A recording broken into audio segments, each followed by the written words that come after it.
Les trois faisceaux, là, nous éclairaient là, vraiment là, à grandeur. Là. Ça bougeait d'une manière radicalement différente des étoiles et des planètes. C'était quelque chose de très, très différent. Si on fait le décompte des observations d'OVNI dans le monde, on parle de centaines de millions de cas. En juillet 1982, 3 jeunes campeurs pourchassent un animal qui les a réveillés au milieu de la nuit. Mais les chasseurs amateurs deviennent rapidement le gibier. Un soir de 1996, les autorités du Yukon sont inondées d'appels. Village après village, des dizaines de témoins rapportent avoir vu un ovni dans le ciel.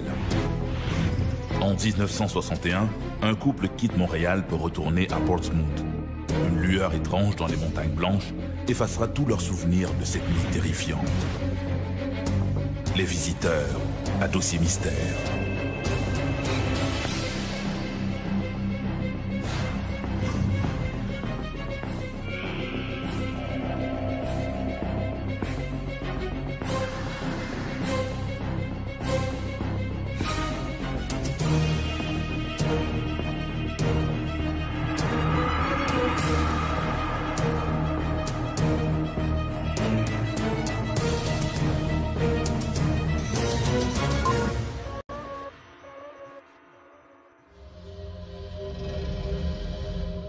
Sommes-nous seuls dans l'univers?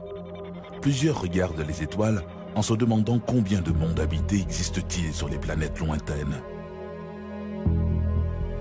Mais il arrive à l'occasion que ce qui attire notre regard vers le ciel, ce ne sont pas les étoiles, mais une étrange lumière qui se dirige vers nous. C'est précisément ce qui s'est passé pour une résidente de Sainte-Dorothée de Laval.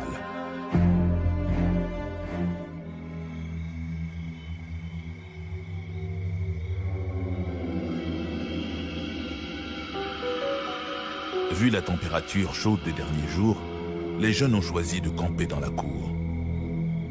Mais ils ont décidé de monter leur tente trop tardivement et maintenant les 3 jeunes ont de la difficulté à trouver le sommeil. Le moindre bruit les distrait.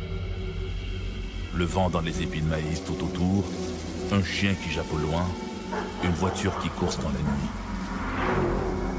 Bientôt, ils entendent un bruit plus insolite. Un bip-bip électronique. Une curieuse fréquence inexplicable, un bruissement dans les épis de maïs, attire maintenant toute leur attention. Le trio sort de la tente, armé de lampes de poche. Il y a un animal dans le champ près de leur tente. Un grand animal, croit-il. Crampe au ventre, apeuré mais déterminé, ils se dirigent vers le bruit, leurs lampes de poche balayant dans toutes les directions. Tout à coup, ils aperçoivent une silhouette qui s'enfuit. Les jeunes réalisent que la situation a quelque chose d'irréel. Ils prennent leurs jambes à leur cou et foncent vers la maison.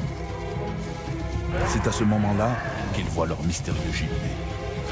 Un visiteur qu'ils auront bien du mal à décrire à leur mère.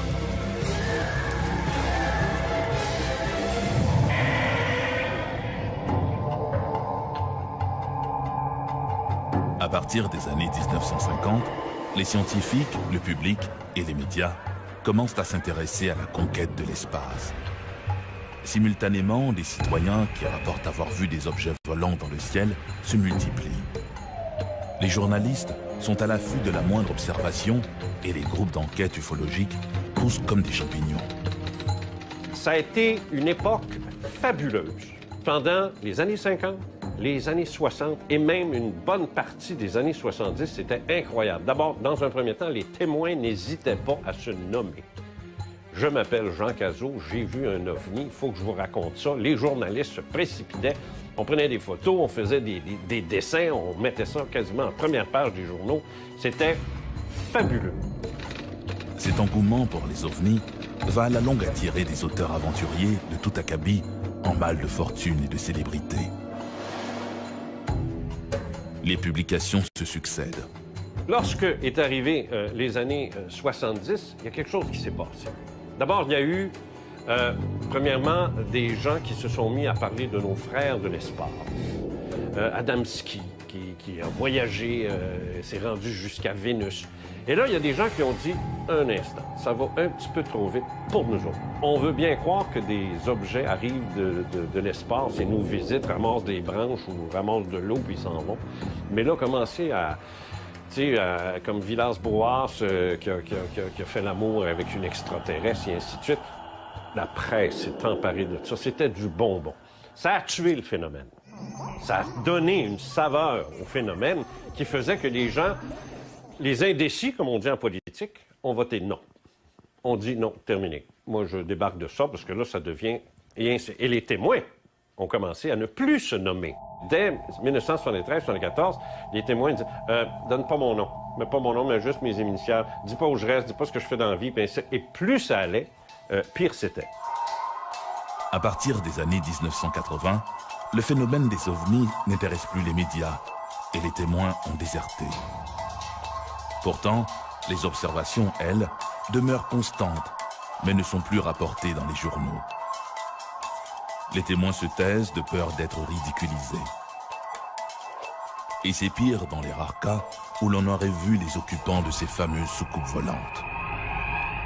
Le Québec n'a pas été une terre aussi fertile, par exemple, que l'Amérique du Sud, ou même le sud des États-Unis, ou même certains endroits en Europe, en matière de RR3, c'est-à-dire rencontre rapprochée du troisième type, qui signifie que des occupants, des humanoïdes ou des créatures ont été observés, soit juste un peu avant, après ou pendant l'observation d'un ovni. Sainte-Dorothée-Laval en est un bon exemple.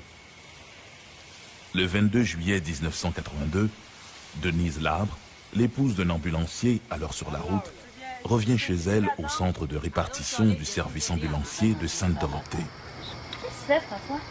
Le 22 juillet, je revenais de cours à Saint-Jérôme. Je suivais des cours de soir. Et puis, en revenant, là, il fallait que je devais aller reconduire la gardienne à son domicile. Je voulais coucher ma fille avant.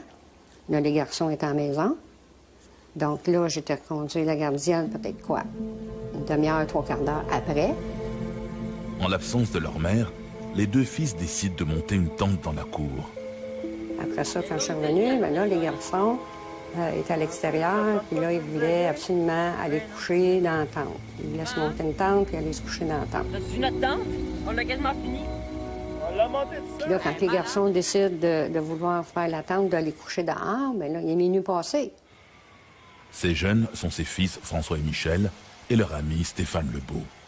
Fait que le plus jeune était avec moi à l'extérieur, accoudé à un véhicule d'urgence. Puis les deux plus vieux étaient à monter la tente à l'extérieur. Donc, il était peut-être aux alentours de minuit. Le fil en aiguille comme ça, le plus jeune, il me dit « Ah, il demande, il dit, regarde, il dit dans le ciel, il dit, il y a une grosse lumière. » Je dis, c'est pas grave, ça. Je dis, le corridor des avions, c'est ici, là. Regarde, c'est normal, là. Il y a des lumières. Il dit, non, non, non. Il dit, la lumière a grossi parce qu'elle s'en vient vers nous autres. Au fur et à mesure qu'il se rapproche, elle peut discerner des détails. Là, à un moment donné, non, c'était pas un avion, justement. C'était pas ça. Fait que plus ça allait, plus c'était gros. Puis là, on est là, puis on regarde, puis là, j'essaie de crier aux deux autres qui sont dans la tente en train de faire les lits, préparés. Puis là, je crie, mais je crie pas. Ça sort pas. C'est le coup. Mais à un moment donné, eux, ils l'ont vu parce qu'ils ont vu la lumière que ça a fait au-dessus de la tente. Puis là, ils ont sorti, puis là, ils ont regardé, puis ils ont fait « Wow! » Là, c'était comme... Ils sont venus vers moi, là, puis là, on est resté là pas mal longtemps. C'est rendu au-dessus de nous que là, c'est ces trois faisceaux-là. Puis en dessous de la sphère, les trois faisceaux, là, nous éclairaient, là, vraiment, là, en grandeur, là. Fait que, puis là, le plus jeune, il avait peur, c'est sûr. Fait que j'ai dit, non, non, non, non, regarde, si on bouge pas, il n'y a pas de problème, regarde, on va juste regarder, puis on bougera pas, puis on va juste admirer. Ça faisait aucun bruit, rien du tout. Pas de bruit pour réveiller quelqu'un. À moins que tu sois dehors ou que tu sois debout, puis tu regardes par la fenêtre, puis là, tu vois. En fin de compte, là, à un moment donné, ça a commencé à plus bifurquer vers la droite. Puis là, quand ça a parti dans un ruisseau, puis ça a parti au-dessus. Il y avait des logements, 3 logements sur le côté de droite. Ça a parti au-dessus des logements. Donc là, j'ai dit aux plus jeunes, j'ai dit, t'as trop peur, tu veux pas aller coucher dans la tente? Viens-t'en avec moi dans la maison. Donc là, le plus jeune, il dit, non, il dit, je vais être correct, je vais aller coucher dans la tente. J'ai dit, de toute façon, je vais laisser la porte débarrée. Parce que si vous avez besoin d'aller au petit coin ou vice-versa, ou si vous avez trop froid, vous voulez vous coucher dans vos lits, il n'y a pas de problème. Donc, ils ont dit, non, c'est correct, OK, on va aller coucher dans la tente.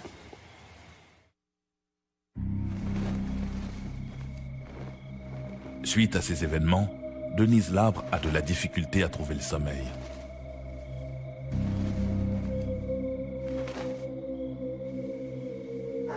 Étendus sur leur sac de couchage, les jeunes s'interrogent sur cet objet mystérieux. Tout le monde finit malgré tout par s'endormir. Vers 3 heures du matin, les garçons entendent des bruits curieux, comme des bip-bip électroniques. Inquiets, ils essaient de voir ce qui se passe à l'extérieur. Il n'y a apparemment rien d'anormal, sauf cette curieuse fréquence.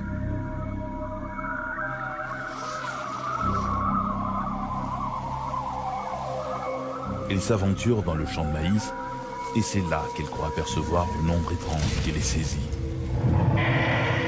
Comme les piles de la lampe de poche de François tombent à plat, précisément à ce moment-là, il n'en faut pas plus au trio pour détaler vers la maison.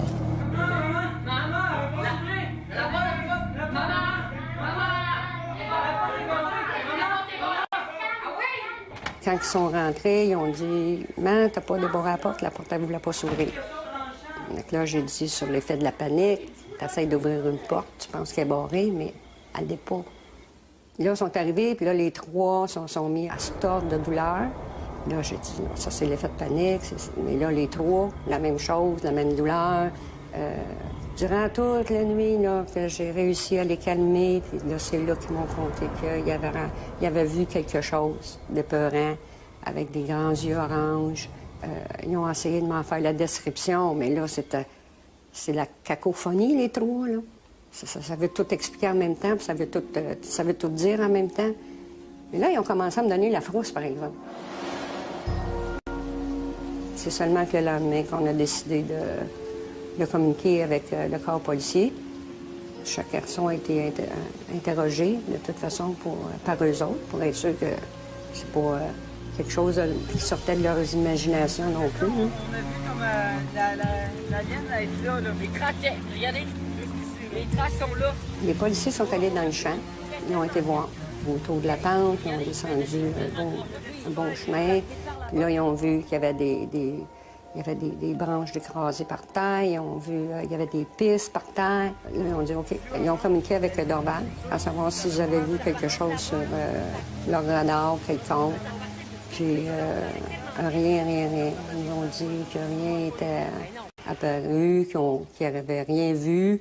Au niveau de l'armée, il n'y a pas eu. Ils nous ont dit qu'ils n'avaient pas fait aucun test d'avion quelconque ou peu importe. Là, les autres sont assez secrets. Là. Après la venue des policiers, après qu'ils ont communiqué avec l'armée, puis qu'on a communiqué avec Dorval.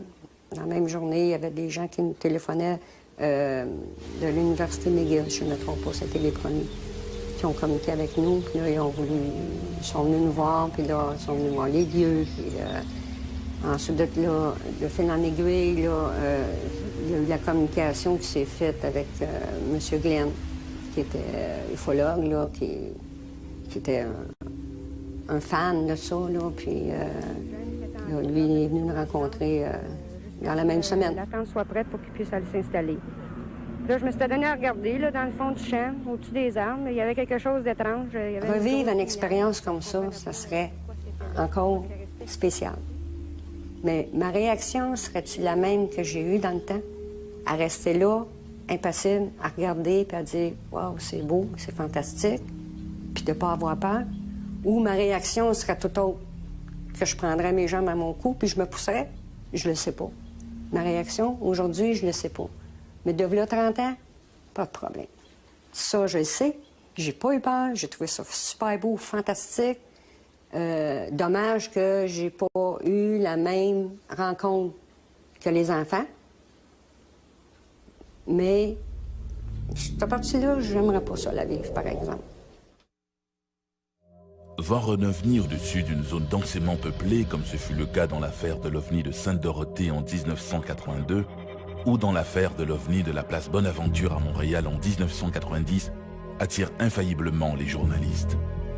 Mais la plus extraordinaire observation d'ovni au Canada ne s'est pas produite dans une zone très peuplée. Et elle n'aurait probablement jamais été connue du public sans la ténacité d'un bureaucrate au Yukon.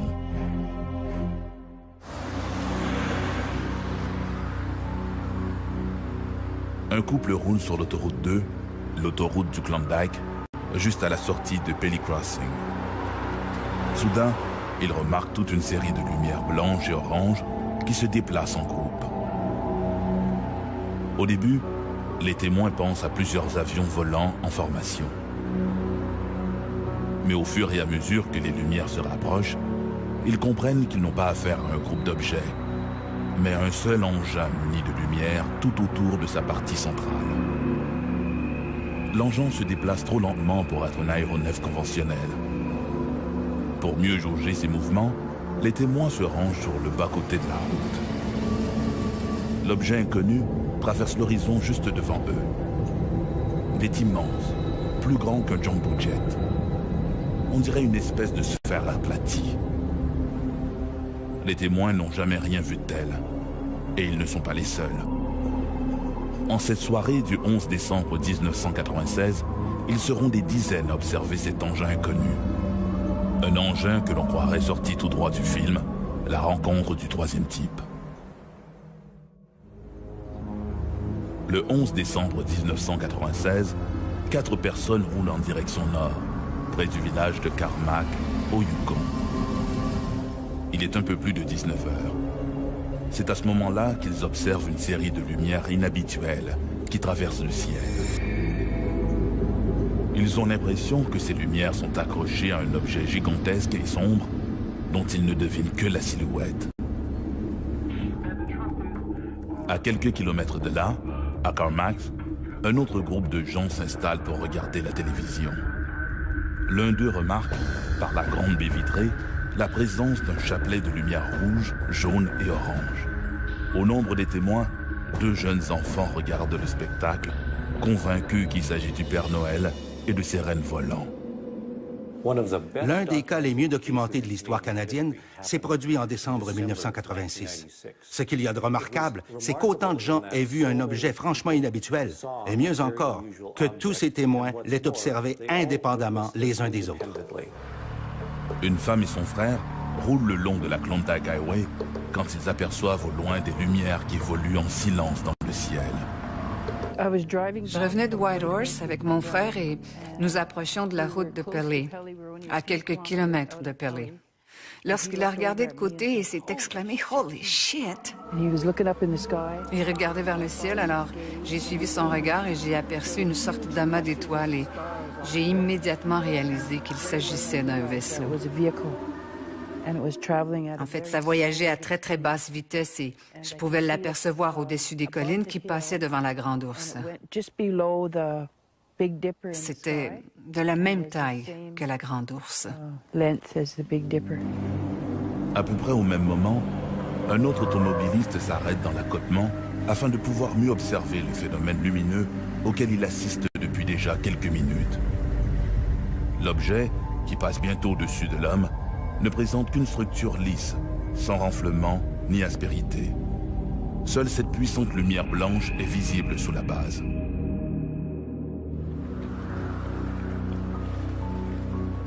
Au Yukon, le Braeburn Lodge est situé environ à mi-chemin entre Whitehorse et Carmack. Camionneurs et voyageurs s'y arrêtent pour casser la croûte, faire le plein et partager des anecdotes avec Steve Watson, le propriétaire de l'endroit. Ce dernier a entendu beaucoup d'histoires au fil des années, mais jamais rien de comparable au récit rapporté le soir du 11 décembre 1996. J'étais assis à la table et il commençait à se faire tard. Généralement, il y a des gens qui reviennent de Whitehorse. Ce type est entré, Dennis Newcomb, de Carmax. Dan est un bon ami et je le sens excité. Il commence à me parler de cet objet qu'il a aperçu à la hauteur de Little Fox Lake. Il me le décrit avec passablement de détails. Un peu plus tard, arrive une autre auto, et l'autre type est assez excité lui aussi. Il y avait d'autres gens avec lui et ils étaient vraiment excités. Il s'assoit, on commence à parler, et il se met à dessiner la même chose que Dan m'avait décrite. Pendant qu'il dessinait, un autre groupe de personnes est entré. Ils arrivaient de Paley. Et ils se sont mis à décrire la même chose que ce type était en train de dessiner. C'était franchement bizarre. Ils étaient très excités. Ils réalisaient qu'ils avaient tous aperçu la même chose. Et pendant que tous ces témoins échangent au sujet de leur observation, l'OVNI, lui, poursuit sa route vers le nord. Quand on prend connaissance de dossiers comme le Yukon, un dossier à multiples objets, à multiples témoins, les Américains appellent ça des UFO flaps, c'est-à-dire des arrivées massives d'OVNI pendant une certaine période de temps, puis à un moment donné, floup, ça disparaît. Et ça, il y en a des épisodes comme ça. Il ne faut pas oublier là, que si on fait le décompte des observations d'OVNI dans le monde, on parle de centaines de millions de cas. À Pelly Crossing, un trappeur remarque une série de lumières blanches et jaunes qui survolent les collines proches. Quand je suis arrivé dans la clairière, j'ai remarqué du coin de l'œil une étrange lumière. Je me suis retourné et j'ai aperçu un faisceau vert. Je me suis dit, ah, un 747 arrive. Puis je l'ai regardé et ça bougeait très très lentement. Alors je me suis carrément tourné pour avoir une meilleure vue de la chose. Quand je me suis tourné, le faisceau de ma lampe de poche pointait dans cette direction. Et cet objet était à 1 ou 2 kilomètres de distance quand je l'ai aperçu la première fois. Aussitôt que le faisceau de ma lampe a pointé dans cette direction, l'objet est parti et s'est subitement déplacé d'environ 300 mètres, vraiment très très vite. Alors j'ai couvert ma lampe. Ensuite, je suis resté là à observer. Et je ne pouvais plus le regarder sans me tourner la tête. Au Yukon, plusieurs témoins ont rapporté avoir vu un ovni ce soir du 11 décembre 1996. Toujours à Pelly Crossing, un jeune adolescent est aussi témoin d'observations étranges. En traversant le pont, il aperçoit des lumières brillantes qui se dirigent vers lui. Effrayé et s'étend par terre, comme pour échapper à une menace. Au moment où il lève les yeux, l'objet passe juste au-dessus de lui. Le jeune homme de 16 ans est terrifié.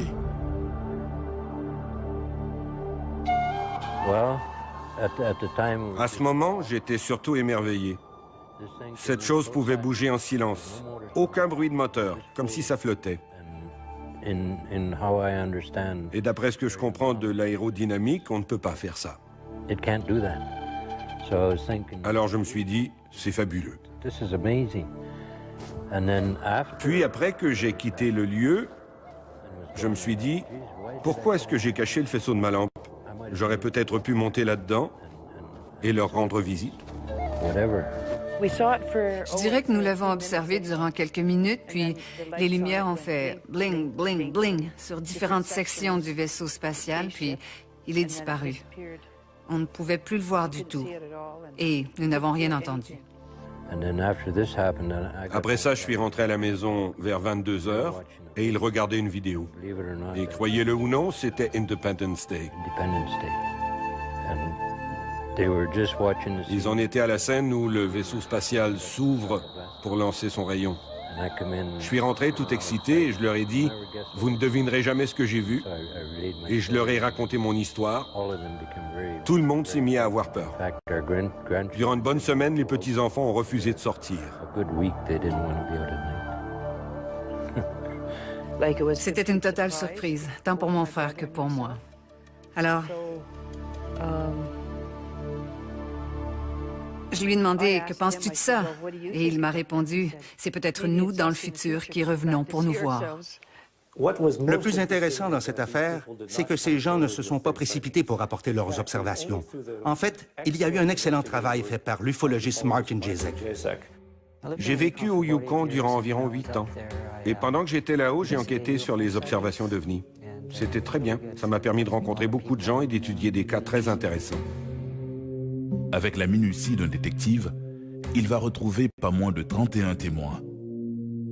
Selon lui, l'OVNI n'était pas un aéronef conventionnel, mais plus vraisemblablement un engin d'une technologie non humaine. Non conventionnel, qui bouge très rapidement, qui ne fait pas de bruit, qu'on ne peut expliquer autrement que par une technologie qui n'appartient pas à notre monde. Martin Jezik a été incapable d'arriver à quelque conclusion que ce soit concernant la nature de cet objet. On a vérifié auprès des autorités militaires canadiennes qui ont affirmé qu'il n'y avait rien dans cette zone à ce moment-là. Les observateurs ont tous affirmé qu'il ne pouvait s'agir ni d'un avion, ni d'une montgolfière. Ce n'était pas des étoiles ou des planètes non plus parce que ça bougeait d'une manière radicalement différente des étoiles et des planètes. C'était quelque chose de très, très, très différent. Nous ne savons pas si c'était une soucoupe volante en provenance de Mars ou de Vénus, mais c'était quelque chose de franchement inhabituel. Qui sait si c'est de fabrication humaine ou extraterrestre? Mais en bout de ligne, ils ont bien vu ce qu'ils ont vu. Cette région est réputée pour les observations de trucs inexplicables qui y sont faites. Alors qui sait? C'est peut-être une hallucination collective, mais j'en doute. L'hallucination collective, ça n'existe pas. C'est un mythe, c'est une invention. Pour qu'elle soit vraie, l'hallucination collective, n'en déplaise aux sceptiques, il faudrait qu'on prouve que la télépathie existe. Ce serait la seule façon de dire « J'ai vu quelque chose, je te l'ai transmis télépathiquement et je l'ai fait à la communauté qui était présente sur les lieux. Ils ont tous vu la même image que moi. On vient de prouver la télépathie le jour où on prouvera l'hallucination collective. » Ce sera déjà un bon bout de fait.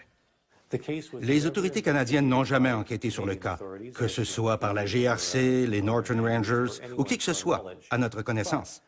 Mais Martin Jezik a rédigé un rapport qu'il a remis à tous les membres de l'Assemblée législative du Yukon.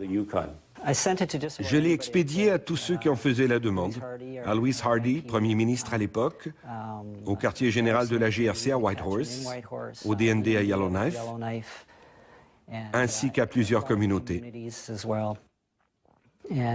Et essentiellement, ce que je demandais, c'était qu'il y ait un échange d'informations sur ce cas. Au bout d'un an, nous avons reçu une réponse de la Défense nationale qui nous informait qu'on avait remis le rapport à un groupe d'ufologistes au Manitoba qui agit en quelque sorte comme une centrale de collecte d'informations en ce qui a trait aux observations d'OVNI. Mais ce n'est qu'une organisation similaire à la nôtre. Finalement, nous avons tourné en rond et il n'y a eu aucune reconnaissance officielle. Depuis l'incident de Roswell en 1947, le sujet des ovnis a suscité la controverse et a donné naissance à plusieurs théories de conspiration quant à la véritable nature de l'objet qui s'est écrasé. Ce serait une grave erreur de dire que le phénomène OVNI date de 1947, le 24 juin, ou même 1946, comme certains disent en Scandinavie, avec les Foo Fighters et des choses du genre, ou même pendant la guerre, 1945. Ce serait une erreur, parce que qu'est-ce que c'est 1947, dans le fond? C'est la découverte par les gens du phénomène OVNI. Ça, c'est une autre affaire. Découverte collective. Pourquoi? Parce qu'évidemment, on a la radio maintenant. Ce qu'on n'avait pas autrefois. Là, on a la radio, la télévision qui s'en vient de plus en plus. Alors, dans les années 50, c'est très clair là, que maintenant, c'est la médiatisation du phénomène OVNI qui a commencé en 1947. Personne n'en parle parce que les gouvernements refusent d'admettre que la chose existe. Les gouvernements aiment se percevoir comme s'ils étaient nos parents. Ils nous rassurent en nous disant que tout va bien, que tout est sous contrôle. Admettre une telle histoire reviendrait à admettre que tout n'est pas sous contrôle. Le lendemain, je me suis rendue au bureau de poste et il y avait un agent de la GRC. Je lui ai dit, hier, j'ai vu ce gros ovni qui nous a survolé hier soir. Et il m'a répondu, c'était pas un ovni, c'était un météorite qui se fractionnait. Alors je lui ai répondu, eh bien, j'espère que tu ne te trompes pas parce que si tu as raison, sache qu'il y avait quelqu'un derrière le volant qui conduisait. Sommes-nous seuls dans l'univers? Était-ce un ovni que tous ces gens ont vu? Peut-on prouver l'existence de créatures extraterrestres? Jusqu'à maintenant, toutes ces questions demeurent sans réponse. Si vous observez le ciel, vous verrez peut-être ce que j'ai vu. Et si vous le voyez, croyez-y. Si vous ne le voyez pas, ne méprisez pas ceux qui l'ont vu. Il y en a trop. Trop de gens qui rapportent leur histoire pour que ce soit un canular. Trop de gens les ont vus. Ils sont là.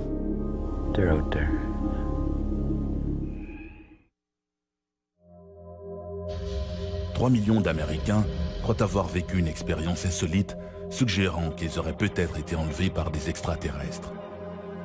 Mais comment cette hystérie collective a-t-elle commencé? Pour le savoir, il faut retourner au premier chapitre, au premier enlèvement, l'affaire Betty et Barney Hill.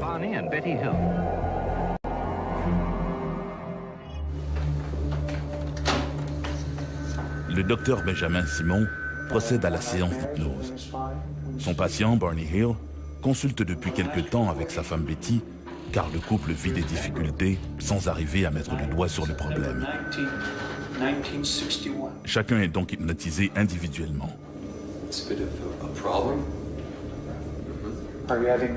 Pourtant, une fois sous hypnose, l'homme et la femme racontent le même événement terrifiant.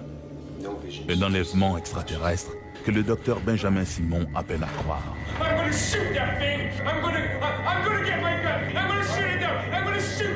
Ces séances de transe hypnotique, imposées à Barney et Betty Hill, donneront naissance au premier cas d'enlèvement et bouleversera le monde de l'ufologie. L'affaire Betty et Barney Hill débute dans la soirée du 19 septembre 1961. On est en présence ici d'un couple interracial. Elle est blanche, lui est noir, ce qui est relativement rare au tout début des années 1960 quand on sait la ségrégation qui sévissait alors aux États-Unis. À la suite d'un séjour aux chutes du Niagara, Betty et Barney Hill quittent Montréal afin de regagner leur domicile de Portsmouth, au New Hampshire. Le 19 septembre 1961, mon mari Barney et moi-même étions à Montréal. Nous avons écouté un bulletin météo qui annonçait qu'un ouragan remontait la côte Est et frapperait probablement notre ville de Portsmouth. Alors nous avons décidé de retourner à Portsmouth afin d'arriver avant l'ouragan. Barney Hill et sa femme Betty s'engagent donc sur la route nationale 3 qui mène au cœur du parc national des Montagnes Blanches. C'était après la saison touristique et nous savions que les montagnes seraient désertes, qu'il n'y aurait pas de service. Alors, nous avons passé la frontière et nous avons fait un arrêt à Colebrook pour faire le plein et manger un morceau. Ainsi, nous savions qu'il était environ 22 heures lorsque nous avons quitté Colebrook. Au moment de quitter le restaurant, Barney estime qu'il devrait arriver chez eux entre 3 heures et 4 heures du matin. Étant bien reposé, il se sent d'attaque pour faire le trajet sans arrêt jusqu'à destination. La nuit était claire, le ciel dégagé, la lune brillait et allait être pleine quelques jours plus tard. Nous conduisions à travers les montagnes lorsque j'ai aperçu une nouvelle étoile dans le ciel. Et pendant que je la regardais, elle devenait plus grosse et plus brillante. Et la première chose à laquelle j'ai pensé, c'était que c'était une comète sur le point de frapper la Terre. Alors nous avons arrêté l'auto afin de mieux regarder. Un peu au sud d'Indian Head, Barney Hill décide de descendre de sa voiture et, armé d'une paire de jumelles, il s'avance à travers champs pour mieux détailler cet objet qui se trouve à ce moment-là à la hauteur de la cime des arbres. C'est passé devant nous, puis ça a changé de direction. Et c'est passé devant la Lune. Et nous avons aperçu des lumières multicolores qui l'entouraient. Puis ça a tourné et commencé à se diriger vers nous. Alors nous avons repris la route vers le sud et nous avons roulé environ 30 000. Nous n'avions aucune idée où se trouvait cet engin. Il voit une espèce d'engin formé de 2 crêpes, l'une sur l'autre, avec des hublots carrés. Et au moment où il observe, il voit des ailes delta qui se déploient derrière l'objet. Derrière ces fenêtres carrées, il observe une sorte d'équipage, une dizaine de créatures dont l'une semble le regarder avec énormément d'intensité. J'ai baissé la vitre et j'ai agité la main en disant « Hi ». Et environ un demi-mille plus au sud, ils ont survolé l'autoroute et se sont arrêtés. Mon mari avait fait la Seconde Guerre mondiale, alors il est sorti pour identifier l'appareil. Avant leur rencontre avec un ovni, Barney était un sceptique avoué. Il a dit que si quelqu'un lui avait dit que les ovnis existent, jamais il ne l'aurait cru.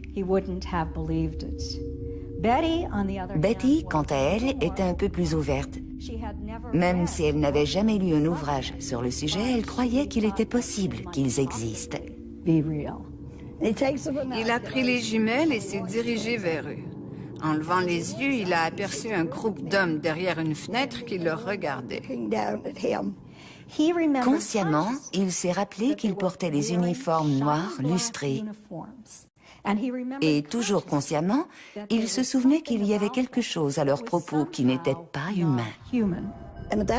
Et à ce moment, une sorte de structure en forme de nageoire s'est ouverte de chaque côté de l'appareil, avec une lumière rouge au bout des nageoires, et l'appareil s'est mis à descendre. Barney a eu l'impression qu'ils allaient tenter de le capturer. Pris de panique, il retourne à la voiture et redémarre à toute vitesse. C'est à cet instant qu'ils entendent une série de bip bip bip, un son semblable à un signal électrique, décrira plus tard Betty. Le couple glisse alors dans un état de léthargie. Ils ont l'impression de quitter la Nationale 3 et de s'engager sur la route 175, une voie secondaire qui serpente à travers les montagnes. Tout est flou et les images semblent déformées et imprécises. Quelques minutes plus tard, le couple a l'impression de ressortir de cette léthargie. Du moins, ils ont l'impression que quelques minutes seulement s'est écoulé. Mais en regardant sur le bas-côté de la route, ils voient un panneau routier indiquant Concorde 17 miles. Ce qui signifie qu'il y a une cinquantaine de kilomètres le long de la Nationale 3 dont le couple ne garde aucun souvenir. Lorsqu'ils arrivent chez eux, Betty et Barney Hill constatent qu'il est un peu plus de 5 heures, ce qui signifie qu'ils arrivent 2 heures plus tard que prévu. Il y avait également des preuves physiques que quelque chose s'était passé, mais ils étaient incapables de les expliquer en termes clairs. La robe de Betty était impeccable lorsqu'elle l'avait mise le matin du 19 septembre 1961. Mais lorsqu'elle l'a retirée au matin du 20 septembre 1961, elle était déchirée à 3 endroits. Et Betty était incapable d'expliquer pourquoi. Le dessus des chaussures de Barney était si râpé que, après cet événement, il ne les a plus mises que pour faire des travaux de jardinage. C'était un homme très méticuleux en matière de tenue vestimentaire. Leur montre avait cessé de tourner et n'allait plus jamais fonctionner. La courroie des jumelles que Barney portait autour du cou et qu'il avait utilisée lors de cette rencontre était brisée, une courroie de cuir. Et il y avait des taches brillantes sur le coffre de la voiture, des taches qui n'étaient pas là la veille. Au début, nous nous sommes rappelés avoir vu l'homme sur la route, mais nous ne pouvions pas aller plus loin. Alors nous retournions sur les lieux environ une fois par mois, en nous disant que si nous pouvions retrouver l'endroit où nous avions vu l'homme sur la route, nous pourrions nous rappeler ce qui s'était passé. Et nous commencions à retrouver des parcelles de souvenirs, mais rien de vraiment concluant. Puis la santé de Barney a commencé à décliner et, comme il ne répondait pas aux médicaments, son médecin l'a référé à un psychiatre. Et un jour, Barney lui a raconté que nous roulions au nord, dans les montagnes, en recherchant notre endroit, et que nous avions rencontré toutes sortes de gens qui avaient eu diverses sortes d'observations d'ovnis, mais personne ne savait où était cette montagne. Alors il nous a référés au docteur Ben Newman Simon de Boston. Et nous avons commencé des séances d'hypnose médicale. Quand l'affaire Betty Hill est sortie, en même temps, on a découvert, un peu trop tôt, je dirais, dans l'histoire de l'ufologie, on a découvert aussi la capacité, par l'hypnose, d'aller chercher des informations qui manquaient. Ben Simon a hypnotisé Betty et Barney Hill séparément. Et à la fin de chaque session, il leur imposait une forme d'amnésie. Pendant que l'un se faisait hypnotiser, l'autre attendait dans une chambre insonorisée où un air de musique classique jouait à tue-tête. De cette manière, Il s'assurait qu'il ne pouvait y avoir aucune contamination de l'information entre les deux. I want to wake up. You're not going to wake up. You're in deep sleep. You're comfortable, relaxed. This is not going to trouble you. This creature, this leader is telling me something. How? How's he getting it to you? I can see it in his face. Do you see his lips move? Yes. No, his lips aren't moving. He's looking at me. What did he tell you? Stay there and keep looking. Just stay there, he's saying to me. It's pounding in my head. Just don't pull the binoculars away. God, give me strength. All right. Pull them down. Run! Pull these binoculars down and run! God! All right. Calm down. Calm down. En psychiatrie moderne, il est clair, entendu, que personne ne peut faire le même rêve. En même temps, en tout cas. Impossible. Betty et Barney Hill ont raconté sous hypnose exactement le même scénario, la même chose, le même endroit, le même personnage, les mêmes événements, les mêmes émotions. Et le transfert d'informations s'est fait sous hypnose et non pas à l'état d'éveil, et séparément. Alors, il est très clair, c'est un des plus beaux cas, c'est sûr, il est très clair qu'ils ont vraiment vécu quelque chose.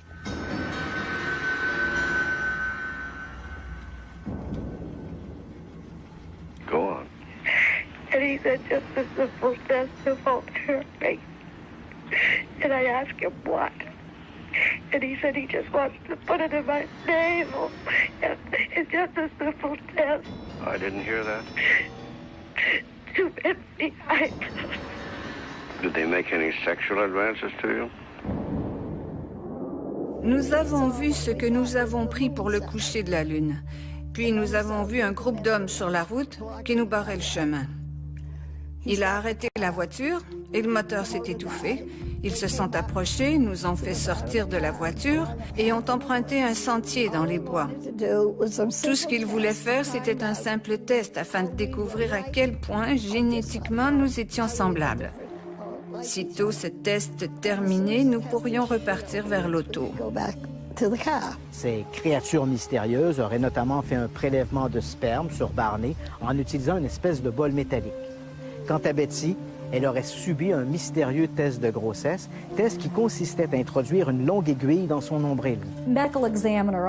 À bord du vaisseau, l'examinateur médical a sorti une très longue aiguille, du type de celle qu'on utilise aujourd'hui pour une laparoscopie ou une amniosynthèse. Et cette aiguille a été enfoncée dans l'abdomen de Betty, provoquant une douleur atroce. De fait, même sous hypnose, le souvenir lui a créé un tel traumatisme que le docteur Ben Simon a dû mettre fin prématurément à la session. À l'homme, je lui ai dit, je sais que vous n'êtes pas de cette planète, d'où venez-vous? Et il m'a montré une carte des étoiles. Personne n'a réellement examiné cette carte des étoiles autant que cette femme brillante et extraordinaire, originaire de l'Ohio, Marjorie Fishted, qui l'a étudiée durant 4 ans.